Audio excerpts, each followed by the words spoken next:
જિલ્લાના કરજણ તાલુકાના સાદરણા ગામે ભરુનાળામાં કાળઝાળ ગરમી વચ્ચે પીવાના પાણીની ગંભીર હાલાકી સમસ્યા સર્જાતા ગામ લોકો હાલ પાણી માટે વલખા મારતા થયા છે. ગામ લોકો હાલ પાણી માટે વલખા મારતા જોવા મળી રહ્યા છે. આધુનિક યુગમાં પણ ગ્રામજનોને મહિલાઓ દ્વારા ખેતરોના કુવા પરથી પાણી ભરવાની ફરજ પડતા સ્થાનિક તંત્રની કામગીરી સામે અનેક પ્રશ્નો ઊભા થયા છે.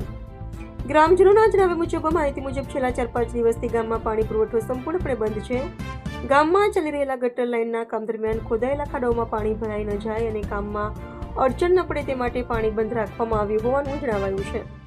જોકે સ્થાનિકોના મતે કામ માટે પાણી બંધ કરવું જરૂરી હોય તો પણ ગામ લોકો માટે વૈકલ્પિક વ્યવસ્થા કરવી તંત્રની પ્રાથમિક જવાબદારી બને છે, પરંતુ ગ્રામ પંચાયત દ્વારા પાણીના ટેન્કરની પણ કોઈ વ્યવસ્થા કરવામાં આવી ન હોવાને કારણે લોકોને ભારે હાલાકીનો સામનો કરવો પડી રહ્યો છે.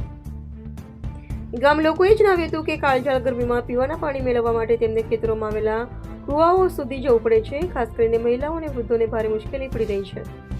આ મામલે સરપંચના પતિએ જણાવ્યા મુજબ ગટર લાઇનના કામને કારણે પાણી પુરવઠો બંધ રાખવાની મજબૂરી દર્શાવી હતી.